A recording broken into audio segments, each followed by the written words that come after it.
Good morning. Good morning sir. Sir. बेटा जी, आज जो हम कल जहां छोड़ा था हमने, आपको थोड़ा याद दिला दूं। हम सोशल स्टेटस पढ़ रहे हैं और उसमें टाइप्स ऑफ सोशल स्टेटस की हम बात कर रहे थे, जिसमें हमने दो प्रकार की जो सामाजिक परिस्थितियां होती हैं, आर लिंटन के मुताबिक 1936 में इन्होंने ये अवधारणा दी थी। तो उसमें एक एस्क्राइब्ड स्टेटस की बात थी, एक अचीव स्टेटस की बात थी। हम एस्क्राइब स्टेटस और अचीव स्टेटस दोनों के जो बेसिस होते हैं डिटरमाइन करने के, उसकी हम बात कर रहे थे। तो उसी को आगे बढ़ाते हुए हम जो है एस्क्राइब स्टेटस के बेसिस की हम बात कर रहे थे। तो कल थोड़ा सा छूट गया था मेरे ख्याल से, छूट गया था नहीं, अचीव स्टेटस में हम आ गए थे। अचीव स्टेटस में थे हम लोग। अचीव स्टेटस में एम्प्लॉयमेंट तक हम पहुंचे थे, तो टाइम हो गया था। तो आज हम उससे आगे चलने की कोशिश करेंगे। तो दोबारा से इसको फिर मैं 1 मिनट में इसको रिकैप करने की कोशिश करता हूं, just to recover everything back.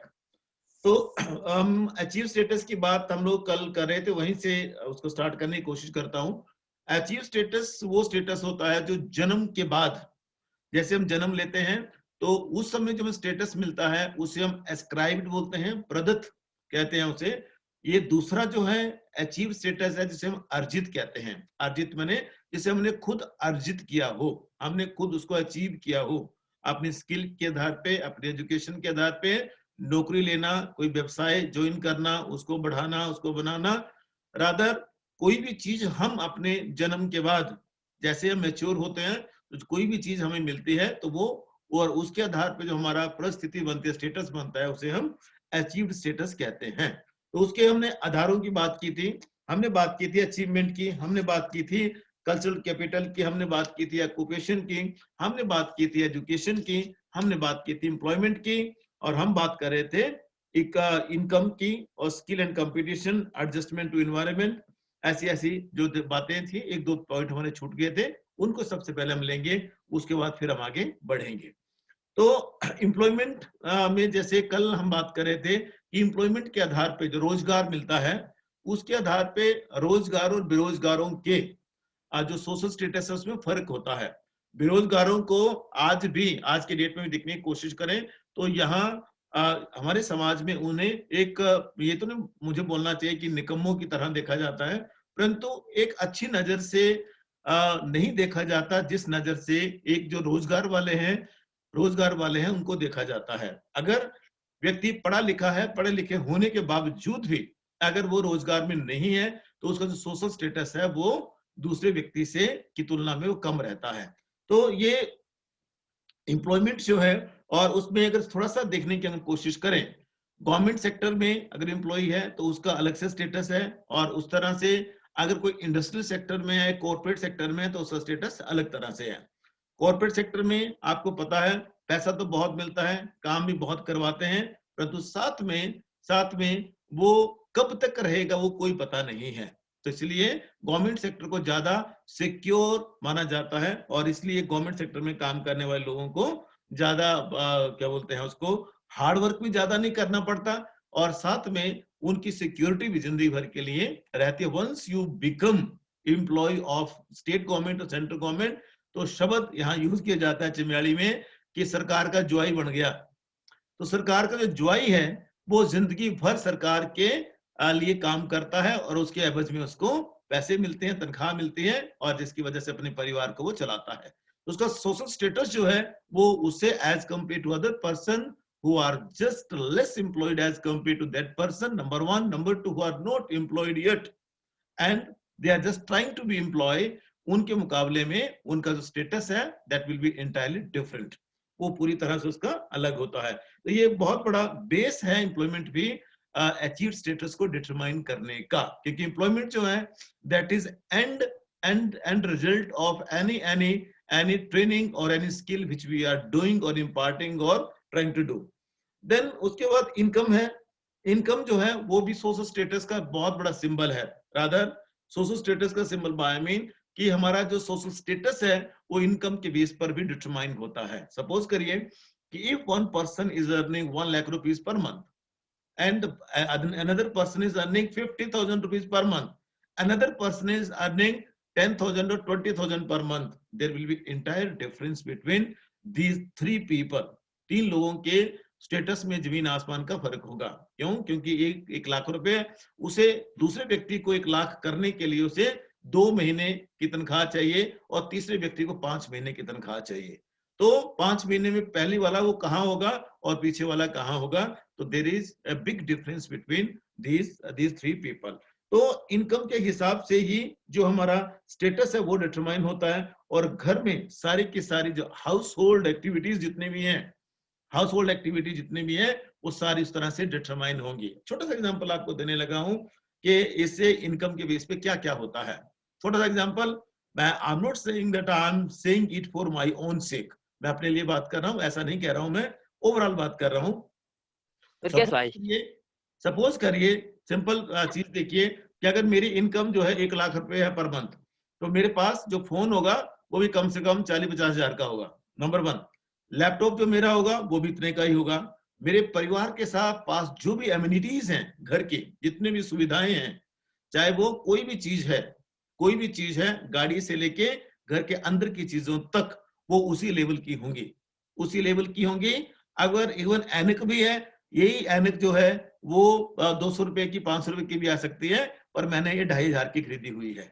तो वो डिपेंड क्या करता है, क्योंकि मेरी इनकम मुझे अलाउ करती है, मेरी इनकम मुझे अलाउ करती है कि मैं इस तरह से जिंदगी जीऊं, मैं जिंदगी जीऊं, और इसी के बेस पे सोशल स्टेटस का भी जो है निर्धारण किया जाता है, डिटर्मिनेशन होता है। अगर मैं बेरोजगार होता, अगर मेरी तनख्वाह कम होती, तो मेरा सोशल स्टेटस इस तरह से नहीं होता, सोशल स्टेटस इस तरह से नहीं होता। और मेरे पास हो सकता है मारुति 800, मेरे पास गाड़ी होती या नहीं होती, या स्कूटर होता मेरे पास, या बाइक होती, मैक्सिमम टू द मैक्स। तो if I'm having good income, only then I can say that I'm having this one or that one, otherwise ये चीजें नहीं होती। तो ये इनकम भी एक बहुत बड़ा ग्रेट मोटिवेशन बनता है to achieve high status in life. जिंदगी में हम पहले सबसे पहले देखते हैं तनख्वाह कितनी मिलेगी, किसी पोस्ट के लिए अप्लाई करते हैं, तो ये इनकम जो है वो एक बहुत बड़ा मोटिवेशन होता है। If you all want to be civil servant, IAS बनना चाहते हैं या टॉप मोस्ट क्लास 1 जॉब में आना चाहते हैं, तो उसमें एक बहुत बड़ा एल्यूरमेंट जो है, बहुत बड़ा लालच जो है, वो इस चीज का है कि हमें तनख्वाह कितनी मिलेगी। ठीक है, मान सम्मान तो मिलेगा, तो मान सम्मान से बेटा जी पेट नहीं भरता है। पेट भरने के लिए, शौक पूरा करने के लिए आपके पास आपकी इनकम वैसी होनी चाहिए, और आपकी इनकम कम से कम 5 डिजिट होनी चाहिए, कम से कम। Only then you can do something whatsoever you want to do. जिसके लिए जिंदगी भर काम किया, वो तभी हो सकता है पूरा सपना आपका, जब आपके पास एक सफिशिएंट इनकम होगी, और उसी के मुताबिक आपका स्टेटस है वो भी आपका डिटरमाइन होता है। नंबर 7 है स्किल एंड कंपटीशन की, कल भी हमने बात की थी। स्किल जैसी भी हम डेवलप करेंगे अंदर, और उस स्किल के आधार पर जब कंपटीशन को हम किसी को भी पास करेंगे, और कोई भी कंपटीशन, चाहे वो नौकरी पाने के लिए है, चाहे वो एंटरप्रेन्योर हम कहीं कहीं बने हैं, उद्यमी बने हम लोग, उद्यमी में भी वहां भी कंपटीशन है, और हर जगह कंपटीशन है लाइफ में, हर जगह कंपटीशन। और उस स्किल के आधार पे जब कंपटीशन को हम जीतते हैं तो उसके बेस पे हमारा सोशल स्टेटस जो वो डिटरमाइन होता है। और यहाँ अति महत्वपूर्ण जो कहने वाली चीज यही होगी, जैसे बैबर ने कहा था कि जो भी इकोनॉमिक एंड पॉलिटिकल पावर को एक्सेस करने के लिए पॉलिटिकल इकोनॉमिक पावर को पाने के लिए हमें हमारे अंदर स्किल होने चाहिए, और फिर हम compete करके ही आते हैं पॉलिटिकली। अगर जैसे आजकल इलेक्शन का दौर शुरू हो गया, तो वार्ड मेंबर भी अगर बनना है बेटा जी, वार्ड मेंबर भी बनना है, वार्ड मेंबर से पीएम तक का सफर, प्रधानमंत्री तक का सफर, वो कंपटीशन से ही आएगा। कंपटीशन से आई मीन कि आपको इलेक्शन लड़ना पड़ेगा, compete करना पड़ेगा, और उसमें जब compete करके जो भी जीतेगा, बहु और मत जिसके पास होगा, बहुमत जिसको हम बोलते हैं, बहुमत मैंने दूसरे के मुकाबले अधिक मत जिसके पास होंगे वो जीतता है। तो वो भी कंपटीशन है। तो उसके मुताबिक फिर हमें कल को सोशल स्टेटस मिलेगा। 5 साल के लिए हम पक्के हमारे एमएलए बन गए, सीएम बन गए, पीएम बन गए, या वार्ड मेंबर बन गए, प्रधान बन गए, बीडीसी मेंबर बन गए, जिला परिषद बन गए, म्युनिसिपल कमेटी के पार्षद बन गए, और उसके बाद उसके चेयरमैन बन गए। There are so many things so many statuses which are coming only on the basis of the skill and competition as well.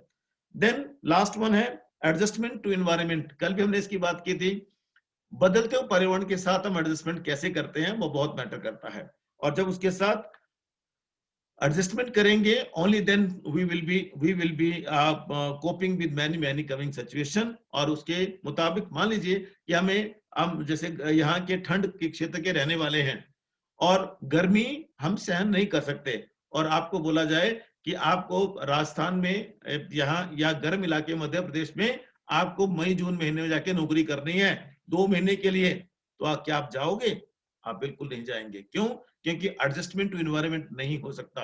ये भी बहुत बड़ा फैक्टर है जब हम सोशल स्टेटस की बात करते हैं। तो अगर आपने सिंपल शब्दों में देखें, अगर आपने कंपटीशन लड़के अगर बढ़िया एग्जाम पास किया है तो आपको फिर एसी वाला कमरा ही मिलेगा, एसी वाली गाड़ी मिलेगी, नौकर चाकर भी मिलेंगे, सब कुछ मिलेगा, तो फिर आपको वहां जाने में कोई दिक्कत नहीं है। परंतु अगर आपने वो कंपटीशन नहीं लड़ा है, पुलिस वाला ही बनना, मैंने पुलिस वाला बनना है, तो बेटा जी पुलिस वाला जो है वो फिर चौक पे वहां खड़ा होगा। प्लीज डोंट माइंड, बुरा मत मानना मेरी बात का। आप किन्हीं बच्चों के पापा जी पुलिस में हो सकते हैं, कोई उनका जाने वाला पुलिस में हो सकता है, मेरा कतई मतलब नहीं है, पर वो जो पुलिस वाला होगा बेटा जी वो धूप में खड़ा होगा, धूप में खड़ा होगा, धूल मिट्टी में खड़ा होगा, और उसके पास फ्रस्ट्रेशन रहेगी जिंदगी भर के लिए। अगर आप आज, मेरा सिर्फ कहने का मतलब यही है कि आज अगर आप थोड़ी सी मेहनत करते हैं, 2-3 साल डट के पढ़ाई करते हैं, तो आपको एसी वाला कमरा भी मिलेगा, एसी वाली गाड़ी मिलेगी, अर्दलिया भी मिलेगा, सब कुछ आपको मिलेगा। परंतु अगर आप मेहनत करते हैं तो पूरी जिंदगी आपके पास जो स्टेटस होगा वो भी अलग तरह का होगा, और आप सिपाही ना होके आप ऑफिसर होंगे। जो ऑफिसर होंगे तो अनडाउटली आप ऐसी जगह पे होंगे जहां आपके साथ ऐसी चीज कोई भी नहीं होगी।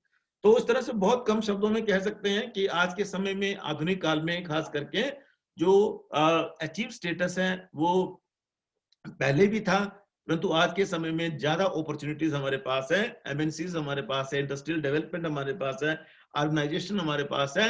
एस्क्रिप्शन की जगह आज अचीव जो स्टेटस है उसको ज्यादा महत्व दिया जाता है।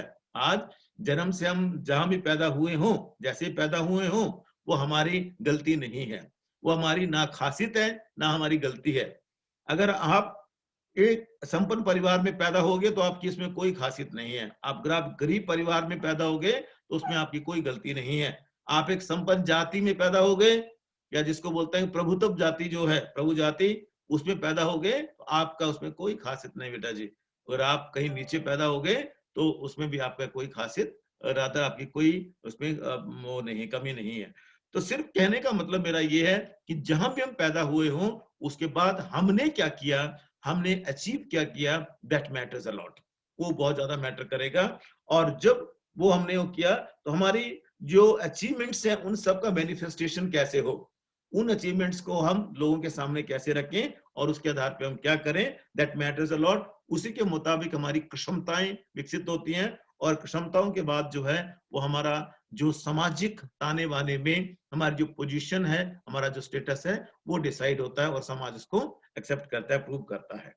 तो ये था एस्क्रिप्शन और अचीवमेंट पैटर्न बेस्ड जो भी सोशल स्टेटस होता है उसके बारे में हमने अभी ये बात की।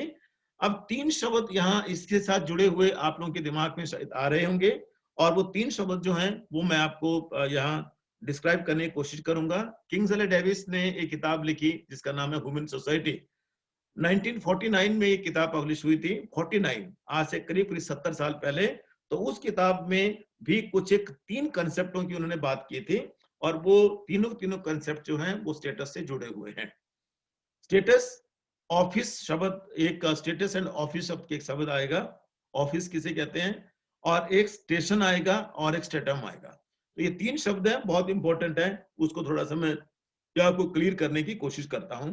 ऑफिस क्या होता है? स्टेटस को जहां हमने रखना है, जहां हमने प्रकट करना है, मैनिफेस्टेशन होना है, जहां उसको यूज करना है हमने, फंक्शनल एस्पेक्ट स्टेटस का कहां दिखाया जाए, वो स्थान जहां से बैठकर उस स्टेटस को यूज किया जाए, उसे हम उसका क्या कहते हैं, ऑफिस कहते हैं। इंस्टीट्यूशनल सिस्टम में recognised and supported by the entire society, deliberated, created on the basis of folk ways or mores. Folk ways और मोर्स आगे चल के हम पढ़ेंगे डिटेल में। लोक रीतियों के मुताबिक, लोकचारों के मुताबिक समाज हमारे उस पद को, स्टेटस को क्या मान्यता देता है, वो इसमें इंपॉर्टेंट रहेगा। ऑफिस जो होता है वो डेलिबरेटली क्रिएटेड स्पेस है in formal organisation. Formal organisation का मतलब क्या हो गया कि किसी भी स्थान विशेष में जो फॉर्मल ऑर्गेनाइजेशन है उसमें डेलिबरेटली क्रिएट किया गया ऑफिस, और वो स्टेटस को इंडिकेट करता है। जैसे छोटा सा एग्जांपल देते हैं, प्रिंसिपल का ऑफिस कॉलेज में वो क्रिएटेड है, एक कमरा क्रिएट किया है और उसमें लिखा हुआ बाहर doctor Shivdayal principal government college Chamba. Government college Chamba बाहर है, ऊपर लिखा हुआ प्रिंसिपल सबसे पहले, उसके बाद शिवदयाल, डॉक्टर शिवदयाल, फिर नीचे लिखा होता प्रिंसिपल, नाम है, उसके बाद नीचे पद नाम है। जो नाम है वो नाम मेरा हो सकता है, आपका हो सकता है, किसी का भी हो सकता है। कई आए, कई गए और कई जाएंगे। इंस्टीट्यूशन कभी नहीं जाता बेटा, मैंने पहले बात की थी आपसे, इंस्टीट्यूशन नहीं जाता, एसोसिएशन जाती है, लोग जाते हैं। लोग जाते हैं। 1958 से बना, 15 मई 1958 कोई कॉलेज बना था, राजकीय महाविद्यालय चंबा, और अभी तक 24 प्रिंसिपल जो हैं इसमें आ चुके हैं, और कई प्रोफेसर आ चुके हैं, जा चुके हैं, आ चुके हैं, जा चुके हैं, कई तो इस दुनिया से भी चले गए। परंतु इंस्टीट्यूशन जैसा 1958 में गवर्नमेंट ने क्रिएट किया था वो वैसा आज भी वैसा ही है। ओल्ड स्टूडेंट्स 1958 से लेके आज तक 2020 तक 19 तक जो है, जितने बच्चे यहाँ से पास हुए वो आज रिटायर भी हो चुके हैं, कई तो कई दुनिया से भी चले गए हैं। तो कहने का तात्पर्य मेरा सिर्फ यही है कि ऑफिस का मतलब सिंपल शब्दों में क्या होता है, a place which is deliberately created in formal system, in formal organisation, just to run that system. उस सिस्टम को चलाने के लिए एक फॉर्मल सिस्टम में, औपचारिक व्यवस्था में जो एक ऑफिस, एक रूम क्रिएट किया जाता है, उसे हम क्या बोलते हैं, ऑफिस कहा जाता है। और इस तरह से जो सारी की सारी जो चीजें हैं वो एक, चाहे वीसी की बात कर ले, किसी डीसी की बात कर ले हम, DC Chamba, DC Chamba is a position, DC Chamba is a position, name of office, name of status, name of status is DC Chamba. Office है, डीसी ऑफिस जाना है। हम नहीं बोलते कि हमने क्या नाम है उनका, दुनी चंद, क्या नाम है पूरा उनका, दुनी चंद जी के ऑफिस जाना है जो कि चंबा के डीसी हैं, ऐसा नहीं, हमने डीसी के ऑफिस जाना है, which is indicating office. Number 2 station रहेगा। स्टेशन शब्द का अर्थ सिंपल शब्दों में क्या होता है, station refer to such a cluster of statuses, बहुत सारे परिस्थितियों का एक क्लस्टर है। क्लस्टर मैंने एक योग है, और एंड ऑफिसेस, जिसमें ऑफिसेस भी हैं, and tend to combine one person as a locus and other are publicly recognized as a combined or a great many messages and many masses। तो इसका मतलब क्या हो गया, स्टेशन का मतलब सिंपल शब्दों में क्या होता है कि जैसे बहुत सारे ऑफिसेस एक जगह पे इकट्ठे हों, और उसमें उस ऑफिस में डिफरेंट डिफरेंट तरह के जो पोजीशन वाले लोग बैठे हों, डिफरेंट डिफरेंट स्टेटस वाले लोग बैठे हों, तो उसे हम उसका ऑफिस कहते हैं। सिंपल शब्दों में सॉरी स्टेशन कहते हैं। सिंपल शब्दों में कहने की कोशिश करता हूं, जैसे हमारा कॉलेज है, कॉलेज में प्रिंसिपल से लेके पियोन तक अलग अलग स्टेटस वाले लोग हैं। पियन है, उसका क्लर्क है, उसके बाद फिर असिस्टेंट है, जिसको हम जूनियर असिस्टेंट बोलते हैं, फिर सीनियर असिस्टेंट है, फिर सुपरिटेंडेंट है, उसके बाद प्रिंसिपल है, उसके बाद प्रोफेसर है। प्रोफेसर में भी असिस्टेंट प्रोफेसर है, एसोसिएट प्रोफेसर है, और उसमें भी अंदर कोई पार्ट टाइम है, तो कोई क्या बोलते हैं कैसा है, तो कोई कैसा है, तो कोई कैसा है। स्टूडेंट्स हैं, स्टूडेंट फर्स्ट ईयर का स्टूडेंट, और फर्स्ट ईयर में भी 4-5 स्ट्रीम का student, BA, BA, BSc, BCom, BBA, और उसके बाद बीवॉक, और उसके बाद बीसीए, उसके बाद पीजीडीसीए, 5, और साथ में एमए के स्टूडेंट। अब एमए की बात करेंगे तो एमए भी 5 तरह के एमए, बीए की बात करेंगे तो बीए के 10 और सब्जेक्ट, बीएससी की बात करेंगे तो मेडिकल है या नॉन मेडिकल है। तो इस तरह से कई ब्रांचेस हैं, सबका इकट्ठा हो जाना, एक जगह पे आना सब लोगों का, वो क्या कहलाएगा, स्टेशन कहलाएगा। उसी तरह से डीसी ऑफिस की हम बात करें तो DC office is not merely confined to DC only, it is a setup of many many functionary, many workers, बहुत सारे लोग जो हैं वहां काम करते हैं। वहां एसडीएम भी है, वहां एडीएम भी है, एडीसी भी है, और उसके बाद सारा का सारा तंत्र वहां बैठा हुआ है। कंप्यूटर वाले भी हैं, रेलवे की बुकिंग करने वाले भी हैं, सब के सब लोग, तो उसको हम क्या बोलेंगे, स्टेशन कहेंगे। और अंतिम एक शब्द रहेगा, एक अंतिम शब्द है उसको बोलते हैं स्ट्राटम। स्ट्राटम जो है, it refers to masses of person in a given society who enjoy रफली द सेम स्टेशन। एक स्टेशन पर रहने वाले ये सब के सब जितने भी लोग हैं उसे स्ट्राटम कहते हैं। पर्सन, यहाँ पर्सन होगा, यहाँ ऑफिस नहीं होगा। यहाँ जितने भी लोग हैं जो इस तरह की चीजों को एंजॉय करते हैं वो सारे के सारे यहाँ ऐसे रहेंगे। ठीक है, तो ये सोशल स्टेटस था, ये इसके साथ इसको हम खत्म करते हैं। और उसके साथ अगला जो एस्पेक्ट है इसका रोल, सोशल रोल, सामाजिक भूमिका, जिसको कि हमने पहले इंट्रोडक्शन में आपको डिफाइन किया था, राजा समझाने की कोशिश की थी कि social role simply means it's a dynamic in functional aspect of social status. कोई भी स्टेटस हमारा है उसके साथ रोल जुड़ा हुआ है, इसलिए वो स्टेटस है। रादर अगर रोल नहीं होता तो स्टेटस ही क्रिएट नहीं होता। अगर शिक्षा नहीं देनी होती तो शिक्षक नहीं होता।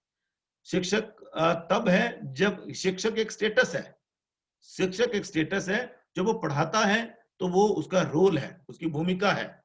पिता एक स्टेटस है, परंतु पिता के साथ जुड़े हुए जितने भी हमारे अधिकार हैं बच्चों के, और साथ में उसके जो कर्तव्य हैं, कर्तव्य पिता होने के नाते वो सारे के सारे वो क्या है, उसके वो रोल है। इसलिए मैंने पहले उससे नहीं बात की थी कि जो रोल है और जो स्टेटस है वो सुबह से लेकर शाम तक हम लोग कितने ही अपने स्टेटस बदलते हैं, और उसी बदलने स्टेटस के साथ हमारे कितने सारे रोल और हैं जो बदलते हैं। और रोल बदलते हैं हमारे, जैसे रोल कैसे बदलता है, मान लीजिए सुबह हम उठे, सुबह जैसे ही उठे तो हम सबसे पहले बेटा या बेटी हैं मम्मा के, मम्मा पापा आएंगे, आपको चाय पिलाएंगे, दूध देंगे, और उसके बाद आप उठेंगे, और उठने के बाद तैयार होंगे, और तैयार होने के बाद आपका एक और स्टेटस आपका इंतजार कर रहा होगा, दोस्ती का। और दोस्त को फोन करेंगे, या आप तो फोन का जमाना आ गया, पहले आवाज लगाते थे चलो कॉलेज, कॉलेज आने के लिए आप आवाज लगाएंगे, और वो आपका फिर आपका जो बेटे वाला बेटी वाला स्टेटस था वो वहां खत्म हो जाता है। जैसे ही the moment you step out, घर से जैसे आपने कदम बाहर रखा तो आप एक दोस्त बन जाएंगे, और दोस्त वो बस स्टॉप पर या स्कूटी पर, बाइक पर, जैसे भी जो भी माध्यम है ट्रांसपोर्टेशन का आपके पास, उस पर बैठ के आप कॉलेज पहुंचेंगे। और जैसे ही आपने कॉलेज का गेट एंटर किया तो आपका वो वाला स्टेटस भी खत्म हो गया, और वहां स्टेटस स्टार्ट हो गया आपका स्टूडेंट का। और उसके साथ पहले वाला जो घर में थे तो रोल अलग था उसके साथ जुड़ा हुआ। जब बस स्टैंड में पहुंचे, दोस्त को बुलाया, दोस्त को बुलाना वो आपका रोल है। कहते हैं बोले नहीं, जो मान लो क्या खिलाइए, तो वो आपका रोल है। और जैसे कॉलेज के अंदर पहुंचे तो फिर आप वहां स्टूडेंट हो जाएंगे, और आपका रोल यहाँ के चेंज हो जाएगा।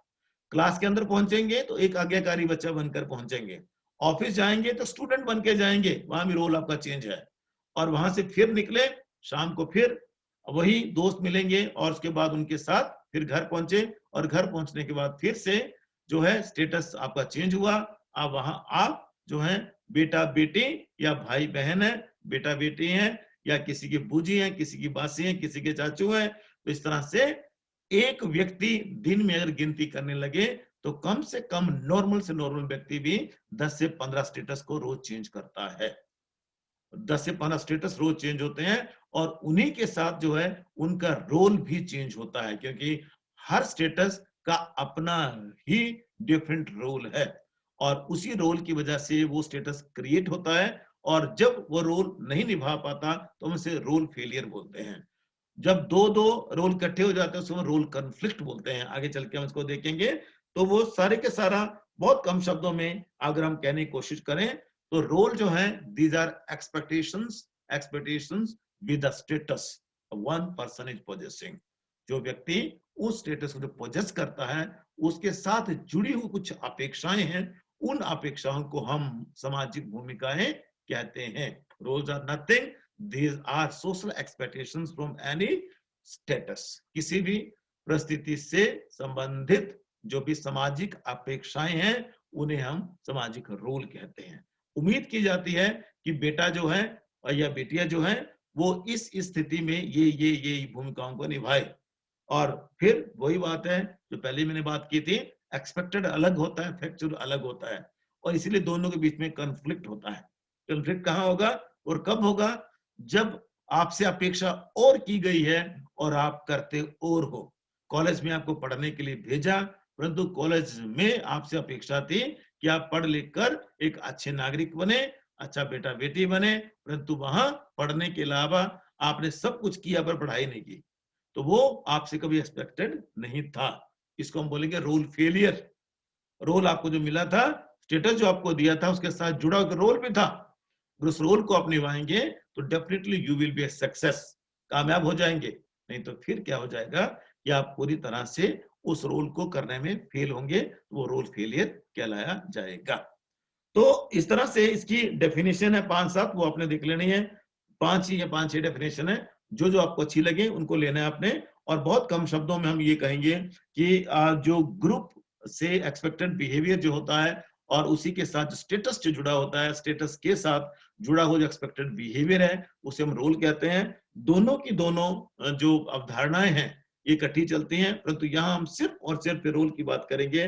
तो रोल जो होता है that refer to obligation which an individual is having toward group obligation, हमें करना पड़ेगा, उस स्टेटस से जुड़ा हुआ है। मैं टीचर हूं, मेरा स्टेटस एक शिक्षक का है, तो शिक्षक का मतलब वो होता है जो शिक्षा देता है, जो क्लास लेता है, जो पढ़ाता है, वो शिक्षक है।